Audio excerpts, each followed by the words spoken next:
Hello everybody, welcome back to my channel. My name is Victoria and for today's video I wanted to talk about bookish consumerism. So I don't know if you've noticed, but there seems to be a huge influx of book buying on the online book sphere. Now I'm gonna start with a bit of history because this is not a new phenomenon. This has happened before. So BookTube really kind of spiraled off into absolute insanity in terms of popularity in 2013-ish. That was when like the first real big booktubers were absolutely taking off. Views were skyrocketing, subscriberships were growing, and the kind of OG booktube model was established. It started in like 2011, 2012, but 2013 was really when it was peak. And this was the tried and true method of 3 stock videos a month and maybe a tag video.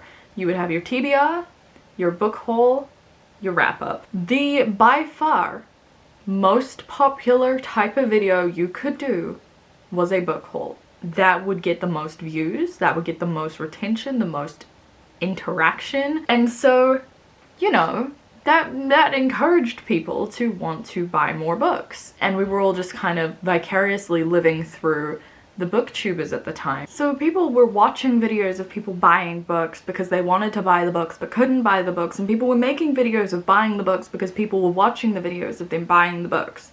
But they weren't reading the books because they were buying too many books to read them all. Then we introduced the element of being sent ARC copies or review copies, Book Outlet where you were buying discounted books and you could get like 50 of them, and book hauls and book unboxings absolutely just were everywhere. It was all anybody ever wanted to watch. We were far more interested in the consumption of purchasing books and owning books than we were in actually reading them on the booktube sphere at the time. You know, these would be people who were buying upwards of 100 books a year and reading 20. And like, there's nothing wrong with reading 20 books a year, and there's nothing wrong with buying 100 books a year and only reading 20. Like, I don't care, do what you want. But it was promoting this very overzealous purchasing method around books, and it spread like wildfire. Even myself, I was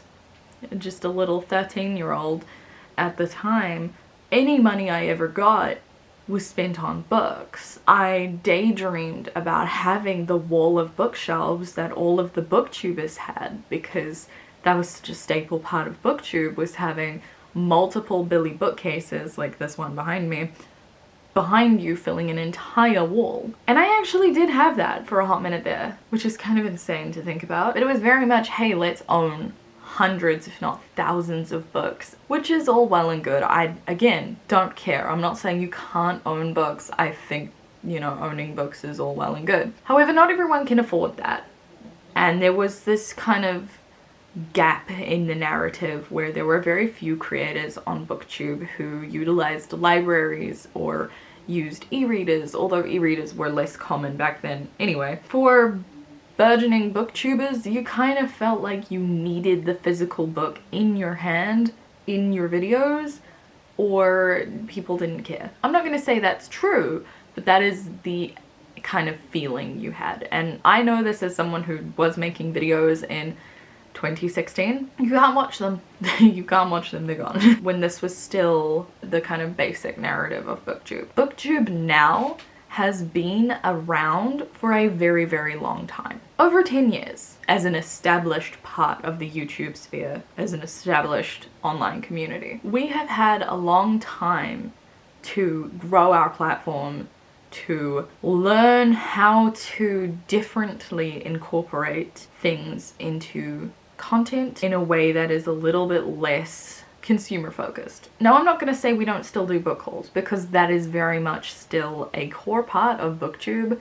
Less people do them now and they're much less frequent, but they are still kind of a staple video. And you know, most of the big name booktubers still own hundreds and hundreds of books. Look at the likes of Gavin Reads It All and Books and Lala. They still have the big walls of bookshelves, or in Gavin's case, multiple rooms of walls of bookshelves. They're very big on buying the books that they read, but they do also use their libraries. They've both utilized the libraries a lot in their content, and they use audiobooks online. They don't read ebooks as much, but my point here is that BookTube had time to steer the content away from being, hey, let's buy books, to, hey, let's read books, which is ultimately what we all wanted it to be in the first place. We just got really excited about new shiny books because we live in a capitalist society. But now BookTube is much more focused on doing longer content, narrative content, themed vlogs and reading challenges, and that's where a lot of the focus is now. There does seem to have been a noticeable shift towards reading books in your videos, whether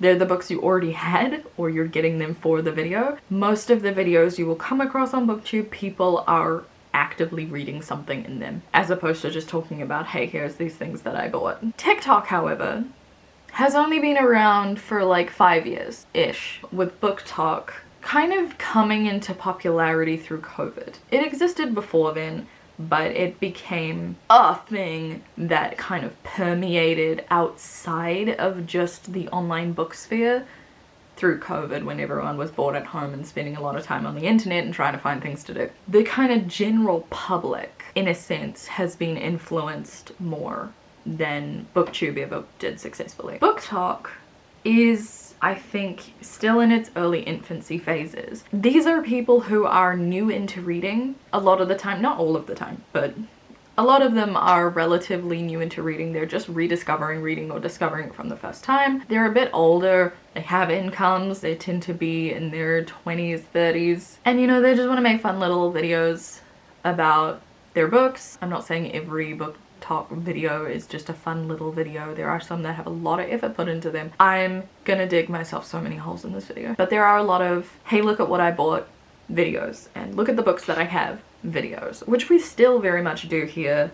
I do them. Hello, I'm not crazy. This is what online book content tends to focus around. But I think being short form content, TikTok is still kind of finding its footing in how to focus more on actually reading the books. And I have noticed a shift more recently. I don't really engage that much with Book Talk, to be perfectly honest with you, but it seems to be leaning more towards book recommendations now of, oh, I read this book and I really liked it, or oh, if you liked this book, you'll like this one, as opposed to just everyone buying the same book and you have no idea if they've ever read it or ever will. So it's already shifting, but I think what people who are on the outside of the online book sphere see is just the buying of books. We are in a capitalist society wherein buying things is how a lot of people find joy and express our personalities, because we have been trained to do so through the very structures of our society. I'm not gonna sit here and try and dismantle that because that's a much bigger issue, but what I will say is that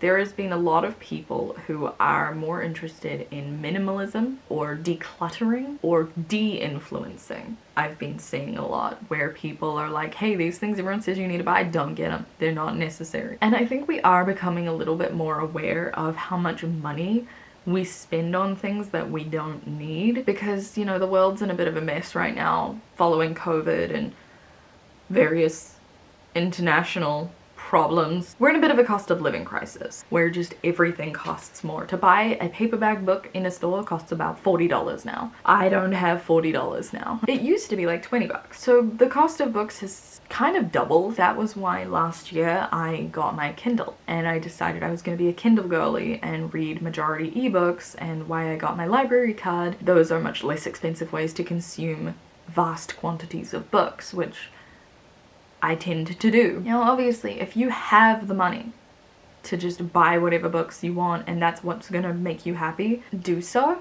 Like, I don't care. If you have the space for them, the money for them, and the desire for them, you're not hurting anybody. But I think there needs to be an open conversation about expense of books, the luxury and privilege of being able to buy books. I have had to reduce my bookshelves significantly over the last couple of years. I'm very happy with the books that I still have, but I no longer get to just like browse in a bookstore and just like pick up a book because it looks interesting. Like, that's a very privileged lifestyle. I think there is too much representation of that being the ultimate norm in online spaces where people kind of do that as their job. And it is important to recognize that as a viewer, a lot of these people are paid to talk about books and read books and buy books and keep their channels and pages alive, and that requires putting some money into gaining books, you know, but that's like a business expense. I do this channel as a hobby. I have never made a single cent off of this channel. I don't even have the ability to. The older I get, the more I realize that the prioritization of your spending shifts. When I was younger, I used to spend pretty much every dollar I had on books. I can't do that anymore. I have to pay off my car and pay for gas, my phone bill. Like, I have expenses that I have to pay for. Books are a luxury, books are a privilege. And I'm not saying you can't have those things, but I am saying that a lot of people can't.